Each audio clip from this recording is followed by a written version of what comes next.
तो नमस्कार दोस्तों, मैं सुधीर तिवारी आप लोगों का एक बार फिर से अपने YouTube चैनल एजुकेशन अकेडमी में स्वागत करता हूं।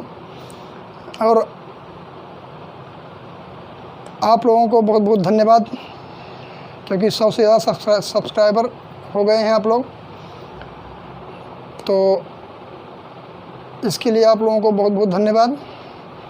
और जो नहीं सब्सक्राइब किए हैं अभी, वो हमारा वीडियो देखें और चैनल को सब्सक्राइब करें, लाइक करें, शेयर करें। आइए आज हम लोग फिर पढ़ते हैं हिंदी के बारे में। देखिए, कल हम लोग पढ़े थे हिंदी की उत्पत्ति और हिंदी का विकास। यहाँ तक कल हम लोग पढ़ लिए थे। यहाँ से 2 क्वेश्चन बनते हैं। तो क्वेश्चन नंबर 1 जो है,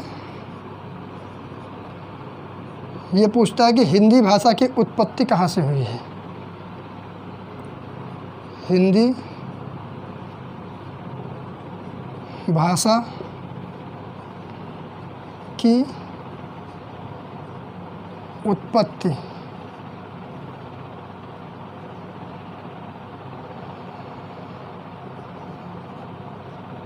कहाँ से हुई है।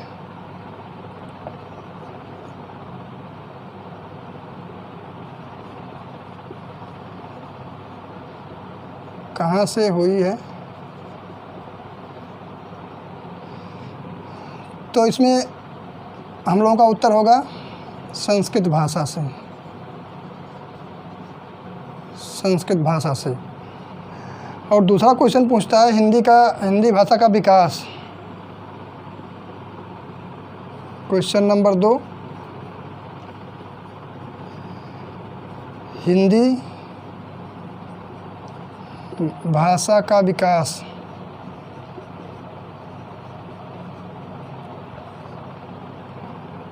कहाँ से हुआ है।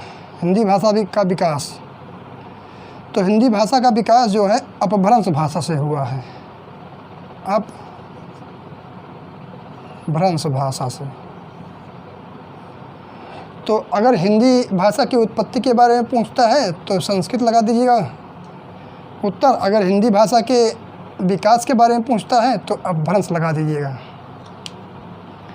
अब यहाँ से आगे बढ़ते हुए हम लोग आज पढ़ेंगे हिंदी भाषा के प्रयोग के बारे में। हिंदी भाषा के प्रयोग के बारे में आज पढ़ेंगे हम लोग। हिंदी शब्द के प्रयोग के बारे में।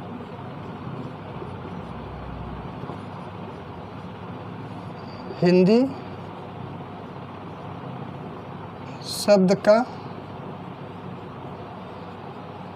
प्रयोग। देखिए, हिंदी शब्द का प्रयोग सर्वप्रथम ईरानियों ने किया था,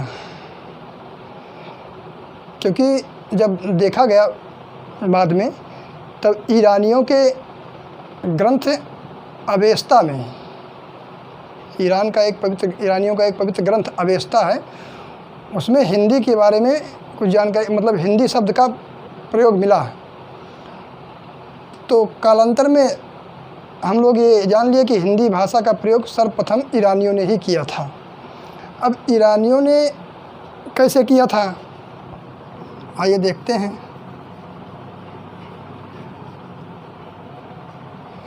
देखिए, ईरान के वासी, ईरान में रहने वालों को ईरानी कहा जाता है।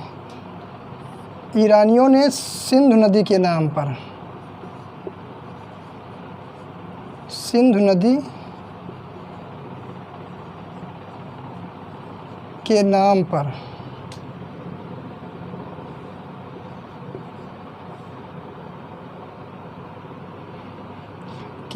ही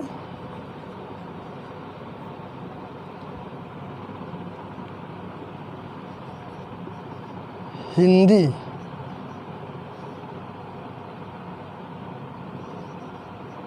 का प्रयोग करते थे।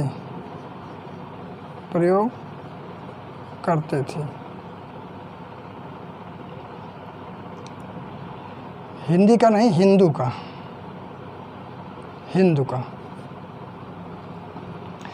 क्योंकि ईरान में सिंध को हिंद बोला जाता था।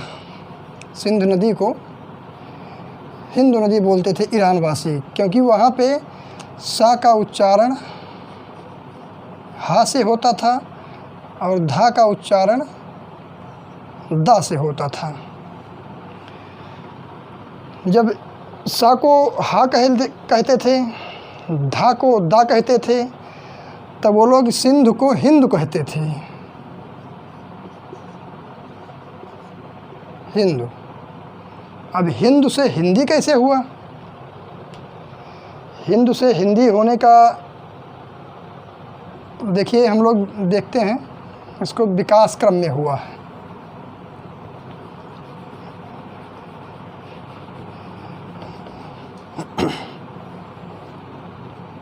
ईरान के लोगों ने सा का प्रयोग हा से करते थे और धा का प्रयोग दा से करते थे, तो सिंध नदी को वो लोग हिंदू नदी बोलते थे। अब हिंदू नदी से कैसे विकास हुआ? देखिए, सिंधु से हिंदू हुआ, हिंदू। कालांतर में छोटे ऊ की मात्रा जो है ये लुप्त हो गई, तो हिंद हो गया, हिंद। अब हिंद में ईक प्रत्यय लग गई। ईक प्रत्यय क्या होती है, इसको हम लोग जब लोग प्रत्यय पढ़ेंगे तो पढ़ेंगे। ईक प्रत्यय लग गई तो इसमें हिंदीक हो गया, हिंदीक। फिर कालांतर में का विलुप्त हो गया, तो हम लोगों का बचा हिंदी। इस तरह से हिंदी का प्रयोग जो है सबसे पहले ईरानियों के पवित्र ग्रंथ में अवेस्ता में मिलता है। तो यहाँ से क्वेश्चन आता है, इसको आप लोग नोट कर लिए होंगे। यहाँ से क्वेश्चन आता है कि हिंदी का प्रयोग सर्वप्रथम कहाँ मिलता है? तो हिंदी का प्रयोग सर्वप्रथम, क्वेश्चन नंबर 1, ईरानियों के ईरानियों के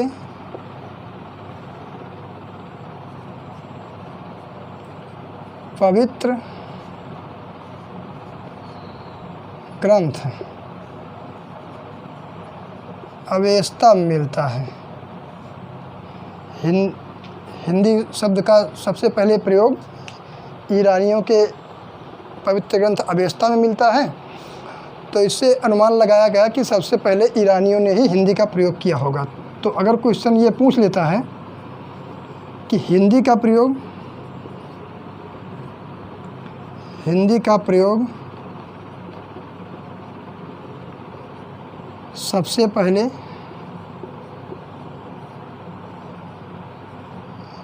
किसने किया?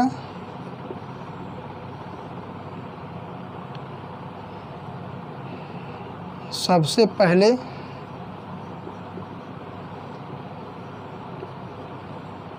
किसने किया? तो उत्तर होगा ईरानियों ने।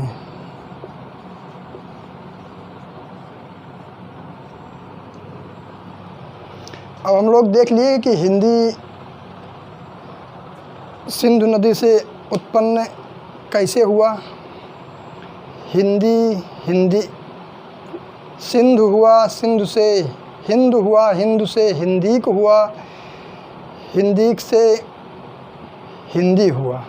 तो हिंदी ईरानियों के पवित्र ग्रंथ अवेस्ता में सबसे पहले प्रयोग मिलता है। हिंदी का प्रयोग सबसे पहले ईरानियों ने किया था।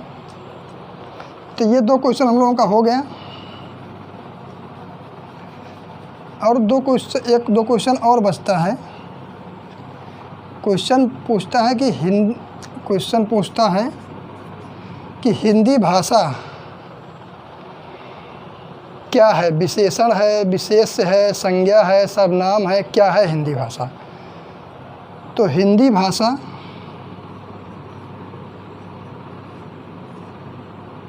हिंदी भाषा विशेषण है।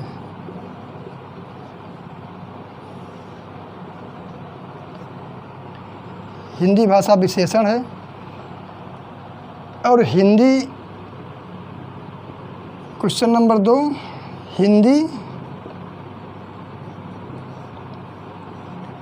फारसी भाषा का शब्द है। फारसी भाषा का शब्द है।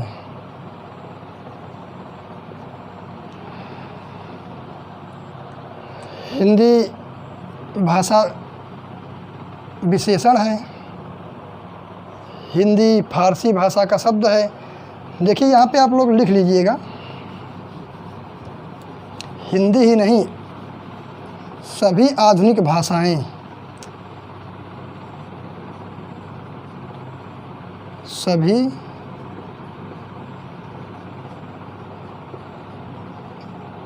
आधुनिक भाषाएं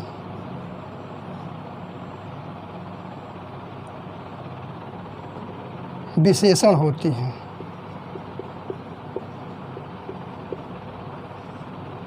विशेषण होती हैं।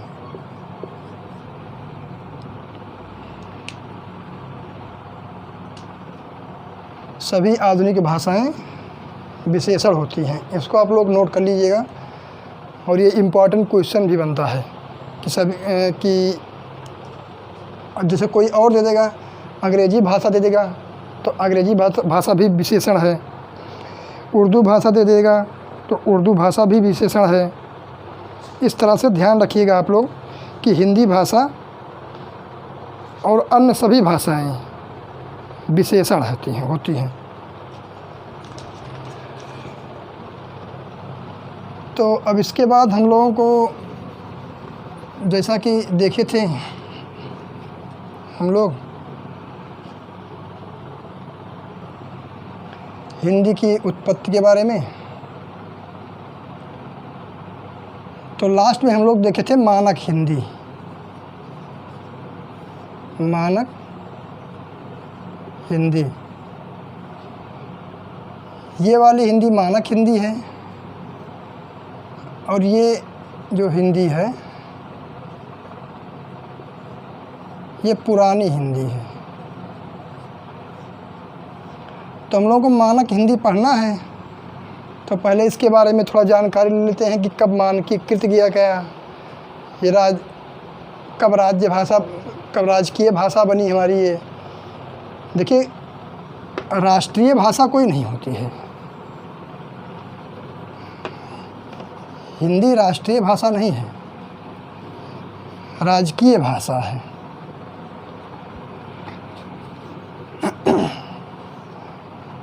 हमारे देश में अभी तक कोई राष्ट्रीय भाषा नहीं प्रयोग की जाती है, राजकीय भाषा प्रयोग की जाती है। अगर क्वेश्चन आ गया कि हिंदी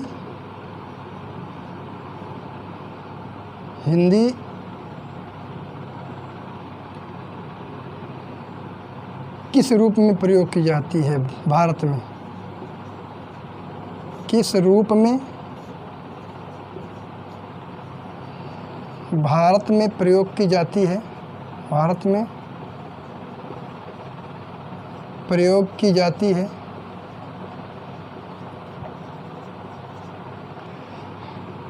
तो राजकीय भाषा के रूप में,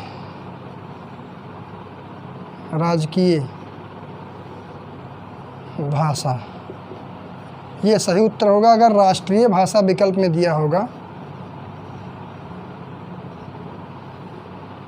राष्ट्रीय भाषा, तो ये टिक ना करिएगा आप लोग, क्योंकि ये गलत हो जाएगा। अगर इसको टिक कर देंगे, वहाँ हम लोगों को राजकीय भाषा। तो आइए देखते हैं इसको मानकीकृत कैसे किया गया। यहाँ से 2-3 क्वेश्चन बन जाते हैं।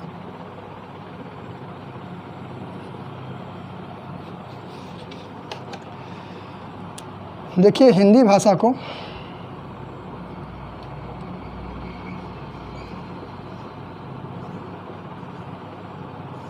हिंदी भाषा को 14 सितंबर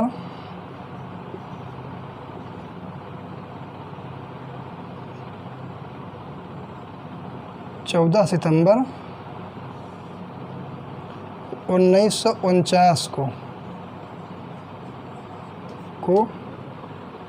मानकीकृत किया गया। मानकीकृत किया गया।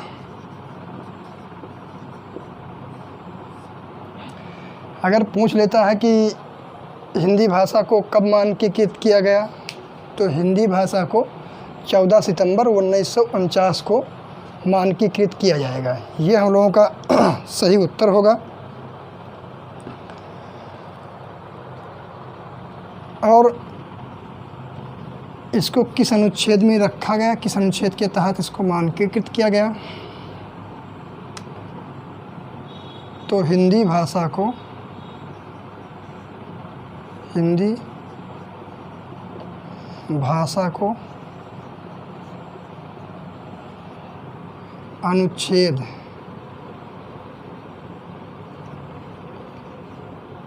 अनुच्छेद 343(1) के तहत मानकीकृत किया गया है।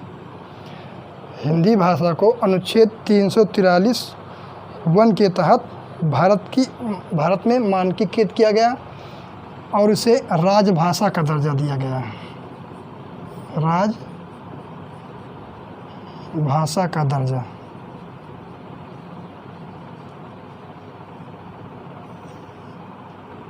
हिंदी भाषा को अनुच्छेद 343(1) के तहत मानकीकृत किया गया और इसको राजभाषा का दर्जा भी दिया गया। एक क्वेश्चन और बनता है,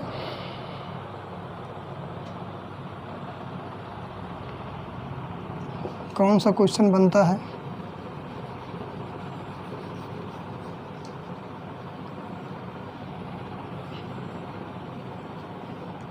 क्वेश्चन बनता है हिंदी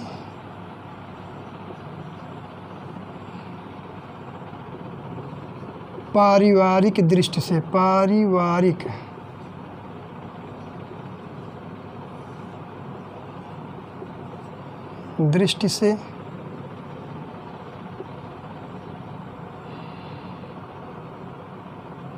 भारोपीय प्रकार की भाषा है। भारोपीय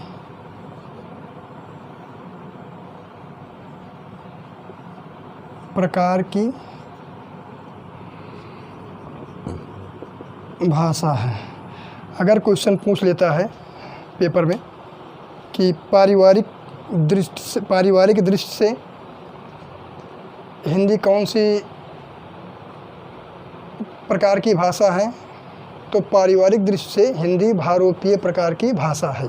इसको हम लोग उत्तर टिक करेंगे। अब इसके बाद हम लोग पढ़ेंगे आगे। अगला टॉपिक हम लोगों का जो होगा,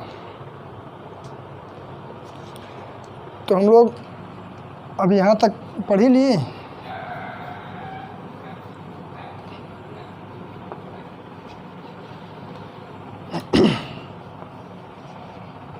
हम लोग भाषा भी देखे थे।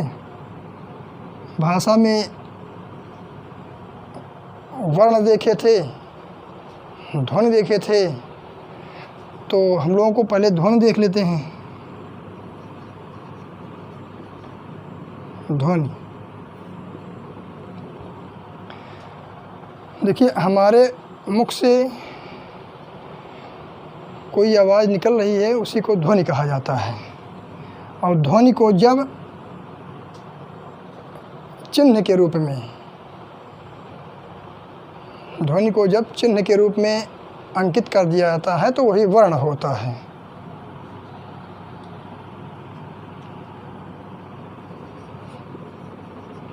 मुख से निकली हुई आवाज़ ध्वनि कहा जाता है। और इसी ध्वनि को सॉरी इसी ध्वनि को लिपिबद्ध कर दिया जाए तो वर्ण होता है। वर्ण क्या होता है?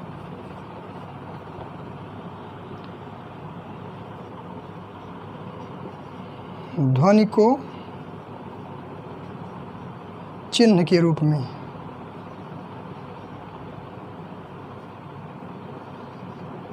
चिन्ह के रूप में अंकित कर दिया जाए, लिख दिया जाए, लिख दिया जाए।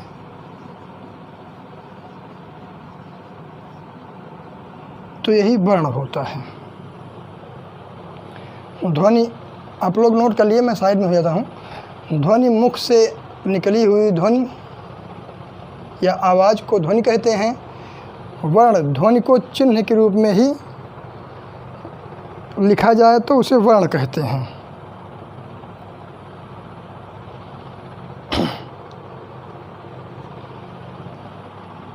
अब इन्हीं वर्णों को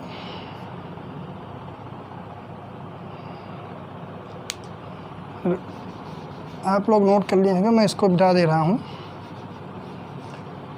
इन्हीं वर्णों को जब हम लिपिबद्ध क्रमबद्ध रूप से लिपिबद्ध करके लिख देते हैं, एक जगह क्रमबद्ध रूप से लिपिबद्ध करके एक जगह लिख देते हैं तो उसे ही वर्णमाला कहते हैं। वर्णमाला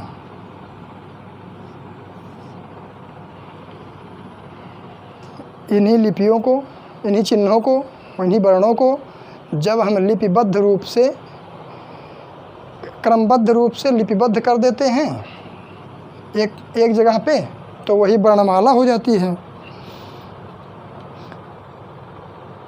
अब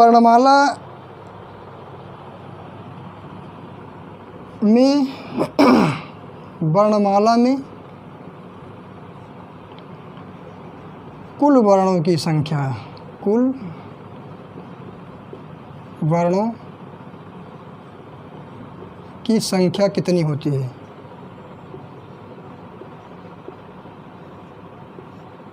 की संख्या कितनी होती है? यह क्वेश्चन आता है और बहुत इंपॉर्टेंट क्वेश्चन है, आप लोग इसको नोट कर लीजिए। कुल वर्णों की संख्या अगर पूछ लेता है तो हिंदी में कुल वर्णों की संख्या 52 होती है। हिंदी में कुल वर्णों की संख्या 52 होती है।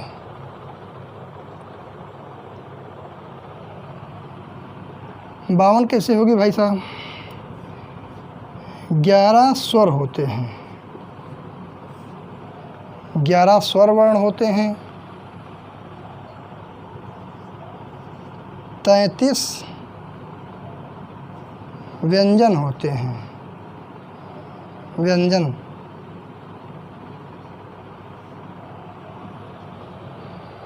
11 स्वर हो गए, 33 व्यंजन हो गए, 4 संयुक्त व्यंजन, संयुक्त व्यंजन 4 संयुक्त व्यंजन हो गए, 2 अयोगवाह, अयोगवाह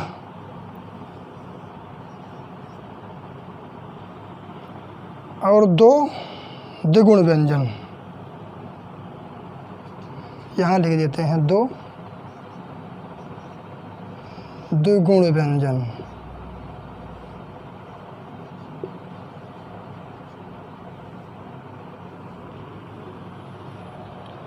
ग्यारह स्वर हो गए, 33 व्यंजन हो गए, 2 द्विगुण व्यंजन हो गए, 2 अयोगवाह हो गए और 4 संयुक्त व्यंजन हो गए। ये कुल मिला के टोटल 52 हो गए। आप लोग जोड़ लीजिए, जिनको जोड़ना हो जोड़ लीजिए। ये कुल मिला के 52 हो गए।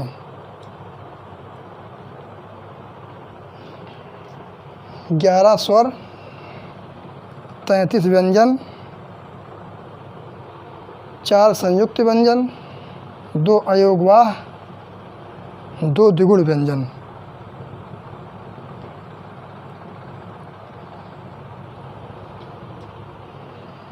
कुल 52 व्यंजन हो गए। आप लोग नोट कर लिए होंगे, मैं मिटा दे रहा हूँ इसको।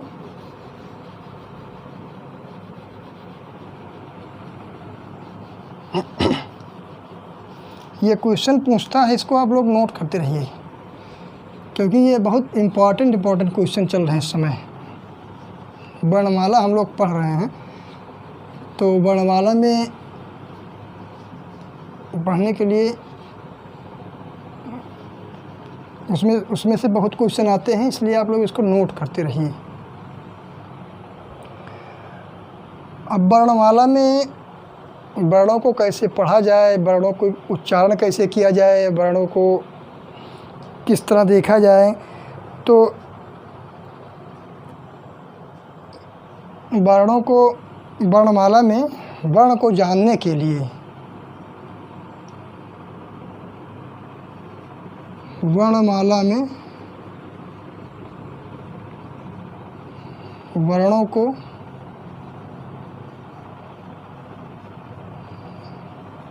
जानने या पढ़ने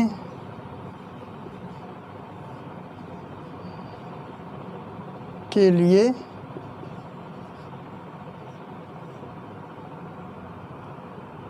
3 भागों में बांटा गया। 3 भागों में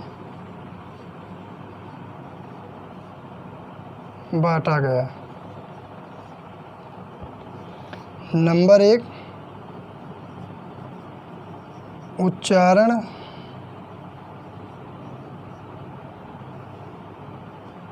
उच्चारण के आधार पर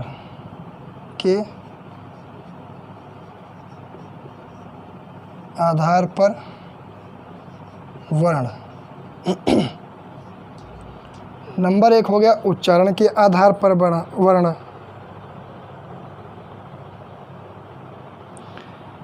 नंबर 2 हो गया प्राण वायु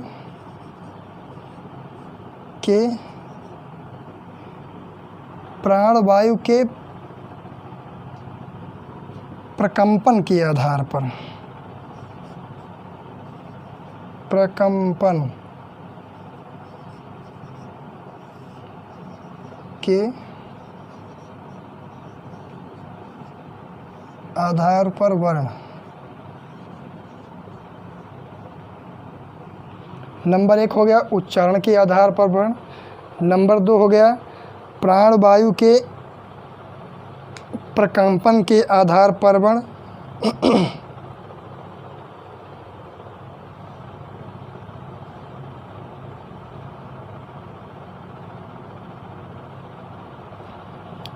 नंबर 3, अब आप लोग इसको मिटा दे रहे हैं।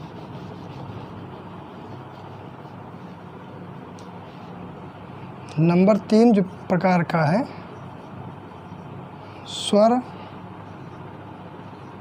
तंत्रियों के प्रकंपन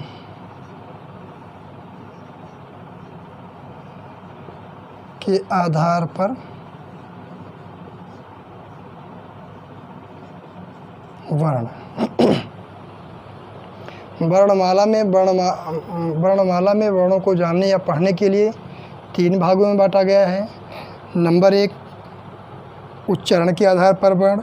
नंबर 2 प्राणवायु के आधार पर वर्ण। नंबर 3 स्वर तंत्रियों में प्रकंपन के आधार पर वर्ण।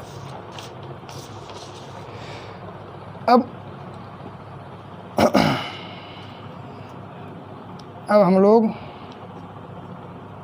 पहला टॉपिक उठा लेते हैं।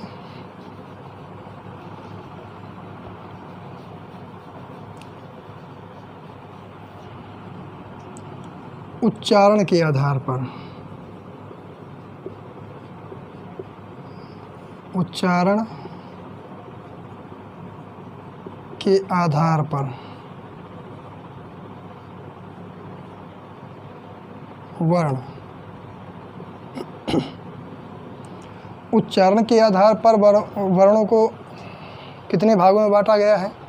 उच्चारण के आधार पर वर्णों को 2 भागों में बांटा गया है। आइए देख लेते हैं कौन कौन से। नंबर 1 स्वर वर्ण, नंबर 2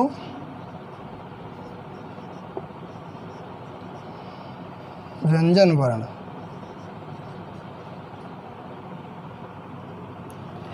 नंबर 1 हम लोगों का हो गया स्वर वर्ण, नंबर 2 हम लोगों का हो गया व्यंजन वर्ण। अब हम लोग पहले स्वर पढ़ेंगे, स्वर वर्ण पढ़ेंगे, फिर व्यंजन वर्ण पढ़ेंगे। तो इसको मिटा देते हैं। अब हम लोगों को पढ़ना है स्वर वर्ण, स्वर वर्ण, स्वर्ण वर्णों के बारे में हम लोगों को पढ़ना है। लेकिन अब आज नहीं पढ़ेंगे स्वर वर्णों के बारे में, व्यंजन वर्णों के बारे में कल देखेंगे। कल इसके बारे में विस्तृत जानकारी लेंगे और कल बहुत इम्पोर्टेंट क्लास होगा, क्योंकि यहाँ से वर्णमाला से लगभग बहुत ज़्यादा क्वेश्चन आते हैं। वर्णमाला से अभी तक बहुत ज़्यादा क्वेश्चन आए हैं और वर्णमाला से क्वेश्चन बहुत आते भी हैं। तो वर्णमाला हम लोग पढ़ लेंगे, तो उसके बाद फिर कुछ क्वेश्चन देख लेंगे और वर्णमाला पढ़ते रहेंगे। जो इम्पोर्टेंट क्वेश्चन रहेंगे उसको हम लोग यहाँ पे देखते रहेंगे साथ में। तो अब आज यहीं तक, फिर कल हम लोग मिलते हैं। जय हिंद, जय भारत।